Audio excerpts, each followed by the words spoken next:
Hello, hello. Happy Monday. All right, everybody. Happy pumpkin season. I don't know about you, but it's one of the favorite times of the year for me. I love the pumpkin spices, the nice combination of these warm flavors that just makes you feel like closing up and enjoying.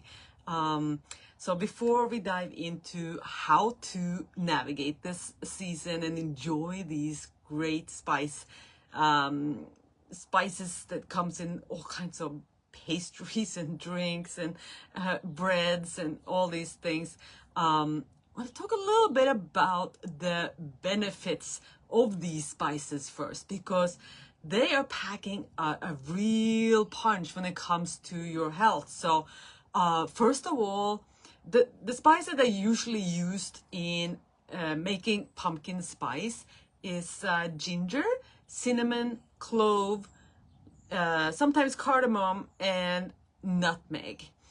And they're packed with great health benefits.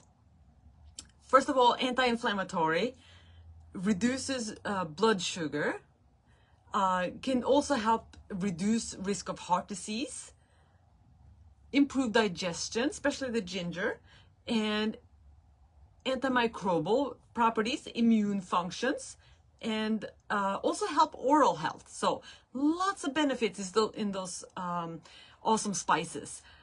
Then we get to pumpkin itself. So the squash pumpkin, it is packed with essential vitamins, minerals, and antioxidants. So it has vitamin A, vitamin C, vitamin E, beta carotene, potassium, and magnesium. So a great source of all those nutrients. So it can help for heart health, your eye health, immune booster. It's a great source of fiber. It's also great for skin health, and it has tryptophan in it, so it can help with sleep, and it can also help to control blood sugar. So some great health benefits in these, in both the spices and the pumpkin itself. So, and on top of that, often what happens when we are enjoying these treats is that it's a social thing. So not just do we get the benefits from these things that that we're eating, but we get the boost of feel-good hormones, the serotonin, the dopamine, and the oxytocin. So you want to take that with you as well. So the one problematic thing when it comes to all these products that comes out at this time is that they're usually loaded with sugar and refined carbohydrates. And as we all know at this point, the added sugars and the refined carbs, they spike our glucose. They spike our glucose, which is going to spike our insulin. And insulin spikes lead to inflammation. Inflammation is the one big driver of all chronic disease, the lifestyle diseases like diabetes, heart disease, obesity, Alzheimer's, dementia, all from inflammation. So it's so important to keep those insulin spikes as small as possible and to lower that curve. So let's get to it. How can we enjoy these delicious treats and not wreck our health, right? So rule number one, don't eat it on an empty stomach. Eat it as a dessert at the end of your meal. That way, by having other foods already in your system, it will slow down the absorption of the carbohydrates, the sugars in these products, and it won't hit your bloodstream as quickly and sharply as if you had it on an empty stomach. So don't eat it last if you have that option. Rule number two, pair it with something. Don't eat it by itself, for the same reason, to slow down the absorption of those carbohydrates. So if you're having, let's say you're having a pumpkin yogurt, for example, which, you know, the ones you buy in the store, they're gonna have a lot of sugar in it. So pair it with something, like put some nuts on it with some healthy fats. So I prefer some healthy fats or fiber. So if you put nuts on there, you have both the healthy fats and the fiber. So a great option to slow down the absorption of those carbohydrates. Number 3 is, if you forget the first 2, don't forget this one. Number 3 is move your body. So there's a time frame in within you eat something sugary or high carb for it to hit your bloodstream, and it depending a little bit on what it is. If it's a liquid, like let's say you had a pumpkin spice latte, liquid is going to go very quickly. It's going to be absorbed very quickly. There's no digestion really happening. So that's going to hit your blood maybe within 15 minutes from you starting to drink that latte. So between 15 to 30 minutes, you want to move your body. So if you are out walking, maybe pick up the pace a little bit. Go up a flight of stairs a couple of times, or do some air squats if you're at your desk. Just move your body to actually use that glucose that quickly gets pushed into your bloodstream, because this is what the body's doing. The body, when you get carbohydrates in your system, it's to give you the energy to move your body. So let's do that. Use that glucose right away. Otherwise, if it's not used, it's gonna get stored either in your liver as glycogen or in your fat cells. So,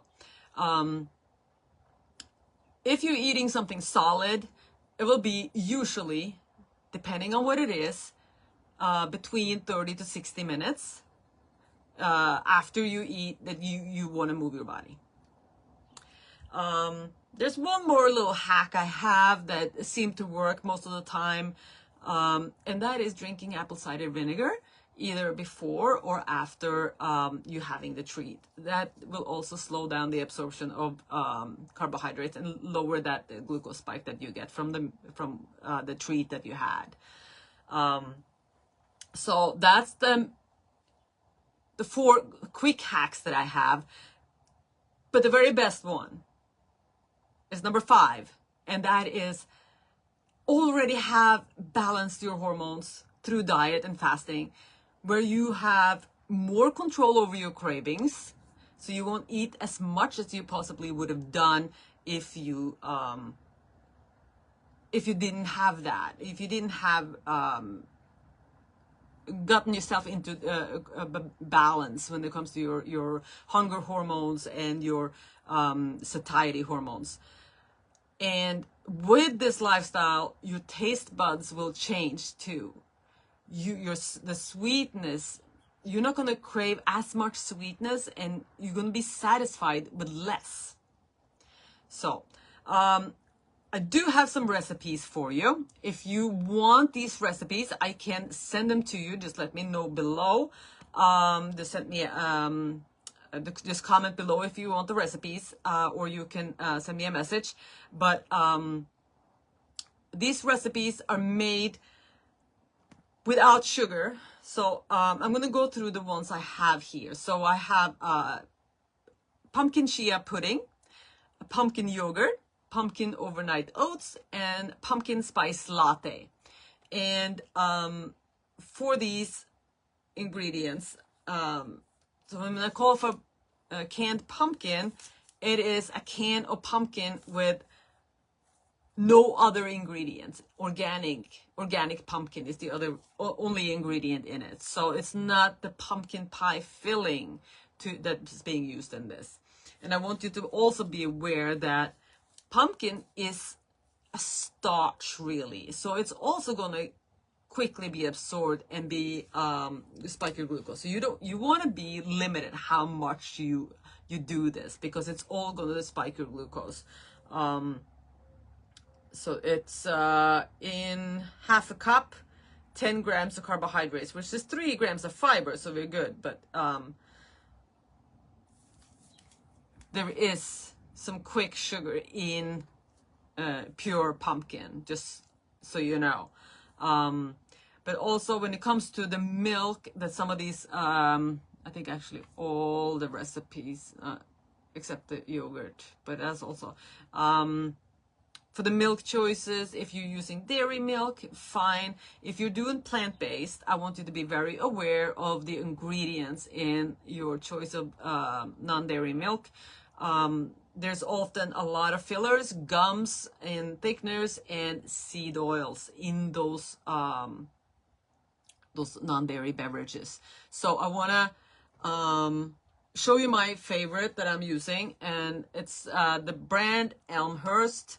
It's my favorite. I like the walnut milk. I use it as a creamer and in whatever I need it for. If I'm making like a chia pudding or overnight oats, I will use basically the same one, because I really like the flavor of that one.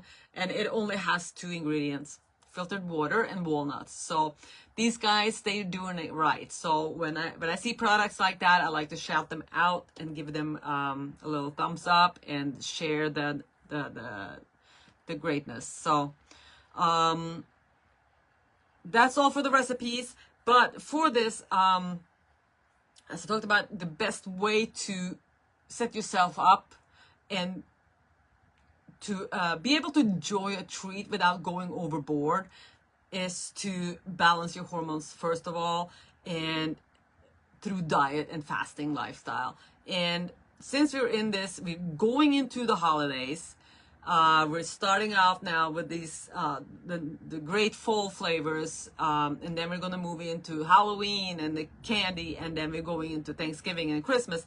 It's going to be a lot of stuff coming after each other. So if we are setting ourselves up for success, we're going to be so much better off. So on that note, I'm kicking off another sugar detox challenge starting next Monday. So Monday, the 15th, we're going to start off. If you want in, this is going to be just a 7-day challenge this time.